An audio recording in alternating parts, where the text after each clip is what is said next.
নমস্কার, আজ আমি আপনাদের সাথে একটা ডেজার্টের রেসিপি শেয়ার করব।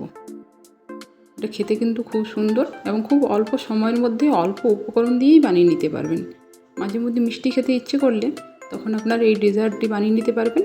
আবার অতিথি আপ্যায়নেও এটা দেওয়া যাবে। চলুন তাহলে রেসিপিটা দেখে নিই। এই জন্য আমি একটা কড়াই বসিয়েছি। কড়াই আমি 1/2 লিটার দুধ নিচ্ছি।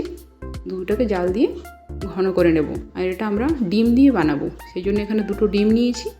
ডিমগুলোকে ভেঙে ভালোভাবে ফেটিয়ে নেব।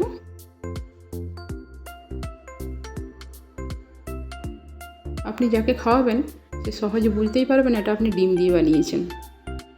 ডিম দুটোকে এবারে ভালো করে ফেটিয়ে নিচ্ছি। দুধটা তখন আমরা জাল দিয়ে ঘন করে নিচ্ছি। দেখুন ডিমটা ফেটানো হয়ে গেছে। এবার দুধের মধ্যে আমি 2টো এলাচ ভেঙে দিয়ে দিলাম, যাতে ডিমের গন্ধটা না পাওয়া যায়। আপনারা চাইলে এখানে এলাচ গুঁড়ো দিতে পারেন। আর এখানে দিয়েছি 1/2 বাটির মতো চিনি। মিষ্টিটা আপনারা যে যেমন খাবেন সেই রকম দিয়ে দেবেন। আপনারা চাইলে দুধের সাথে গুঁড়ো দুধ দিতে পারেন। গুঁড়ো দুধ দিলেও এটা ভালো লাগবে। আমার কাছে ছিল না, সেই জন্য দিইনি।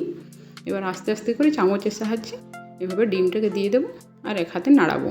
আপনারা এক হাত দিয়ে নাড়িয়ে এক হাত দিয়ে দিতে পারেন, অসুবিধে নেই। এবার দেখুন আস্তে আস্তে করে এটাকে দিয়ে আমি নাড়িয়ে নিচ্ছি, তাহলে এরকম তৈরি হয়ে যাবে ডেজার্টটা। তো বানানো কিন্তু খুব সহজ, মাত্র কয়েক মিনিটের মধ্যে এটা বানিয়ে নিতে পারবেন। আমাদের ডেজার্টটা তৈরি হয়ে গেছে। এবার এটা কিছুক্ষণের জন্য ফ্রিজে রেখে তারপর সার্ভ করব। দেখুন কি সুন্দর তৈরি হয়েছে।